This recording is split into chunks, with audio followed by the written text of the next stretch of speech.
Hi Camille. Hey Natalie. I'm surprised you used my actual name. I was afraid you might dead name me. I am fiercely libertarian. I reject state-sponsored coercion to call someone anything solely on the basis of subjective feelings, but I wouldn't use your dead name out of respect. As a SJW would say, that's problematic. I don't want you to infantilize me and play along with me on my self-determination as a trans woman.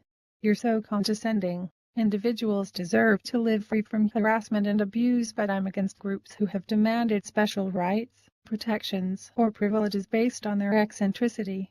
You want to live in the pushy pads of an infant's crib. I don't want you to call me a woman or use my name or my pronouns because you respect me or tolerate me. I want you to call me a woman because it's true and you recognize my womanhood. I invite you to attack my snobbery. But you're not a woman. Sex changes are impossible. Ultimately, every single cell in the human body, the DNA in that cell, remains coded for your biological birth. This is why gender studies must include biology. Feminists know nothing of biology. I did not want to use this card, but I literally studied brain science in college. Anyway, gender is different from biological sex. You're so trapped in your privileged elitist anti-feminist discussion groups pretending you're a feminist you don't even master the basic distinction between sex and gender. Sex is biological, gender is psychosocial. That discourse is a oodly uplift. Trans advocates on Tumblr have made wildly inflated claims about the multiplicity of genders. Pangender, trigender, greygender, all those genders haven't been scientifically validated. There's not a lot of scientific study on gender yet, so it's a little unfair to accuse trans people of not using the scientific terms when those don't even exist.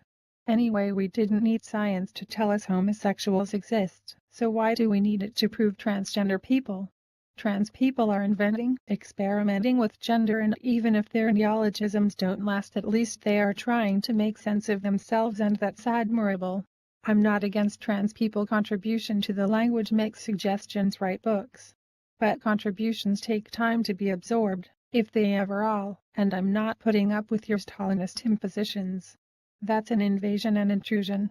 The English language is common property to us all. It was created by geniuses like Shakespeare and Joyce. How dare you, sniveling maniac, how dare you to tell us how to use pronouns? But I'm not trying to tell you anything. I'm against legal imposition. I'm saying people already use the right pronouns in my case, and society can change to accommodate other pronouns. The laundry lady, the gardener, the pizza guy, they all call me she.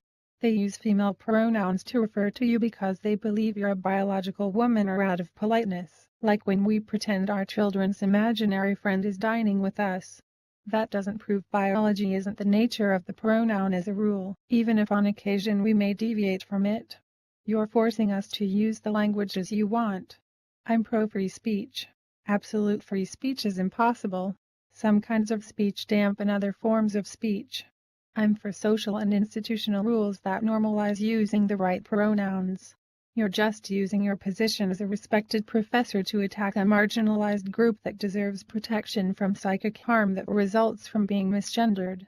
That sounds like an Orwellian all-seeing bureaucracy as stultifying as an hospital ward.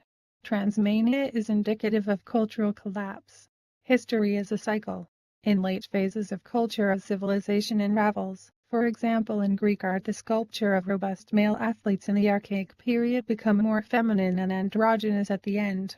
Whether it's Hellenistic era Roman Empire, decadence of Victorian masculinity with Oscar Wilde, or Weimar Germany, people always get more libertine and pretentiously sophisticated over sexuality and gender before their society collapses. I'm a decadent hedonist, so I'm down for the end of civilization. However, spouting your wild alarmist speculation about the end of the world every time someone mentions trans people seems to provoke harmful and nefarious associations and connotations with transsexuality, like it's a bad thing. It's the historical record which says so. You feminists have no sense of history. Everything I say is based on my studies and readings of literature and archaeology and great art throughout millennia. The trend is real.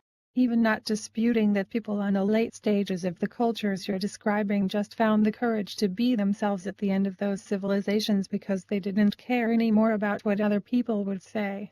After all, if it's the end of your society, you might as well enjoy it. But that's signaling a culture that doesn't believe in itself. Don't you think that antagonizing masculinity might have a deleterious effect on Western civilization?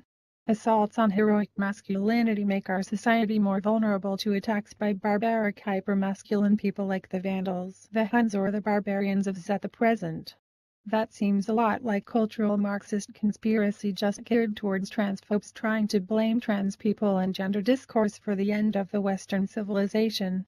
I believe that my art-based theory of sexual personae is far more expansive and truthful about human psychology than his current campus ideology. Who we are or want to be exceeds mere gender, because every experimental persona that we devise contains elements of gesture, dress, and attitude rich with historical and cultural associations. For Halloween in childhood, for example, I defiantly dressed as Robin Hood, a Roman soldier, and Matador, Napoleon, and Hamlet. I also think gender and aesthetic performance are related, but Camille, you seem to be confusing gender nonconformity with gender identity. Gender nonconformity defying the behavior socially associated with your gender. Gender identity is about how you feel and think about yourself. You're such a narrow-minded elitist thinker. The elite? You're the elite. You make tens of thousands of dollars on Patreon every month. Honey, when you say you want to guillotine the bourgeoisie, you're the bourgeoisie. Yeah, sure. Obviously, true communists have to live in a cave and communicate with smoke signals. If I'm thriving in a capitalist society, I'm not an authentic leftist. If I'm poo, then I'm a loser and can't complain. Pick a struggle. That's a reach. A true Marxist would live according to her principles and support actual working people instead of leeching of them. There's nothing wrong with activism, but it's at the very least hypocritical to pretend to talk for the poor and disadvantaged when you're getting out of touch with the working class. I never claim to speak for anyone. I'm somehow regarded as a representative of the trans community and am trying to own up to social responsibility. It is what it is. And as a trans woman, I must tell you, trans are pretty oppressed. I'm transsexual and I don't think I'm oppressed. You think calling yourself L-trans is a free pass to spew transphobic turf-edgy bullshit. You only use the label when it suits you. On other interviews you call yourself lesbian and a woman. You just want to get immune to criticism by playing the contrarian and fake weird, and that's that on that. I'm just reporting my beliefs. I'm a diva and a scholar. You couldn't think your way out of a wet paper bag. Go back to grade school and finish that PhD. You badly need it.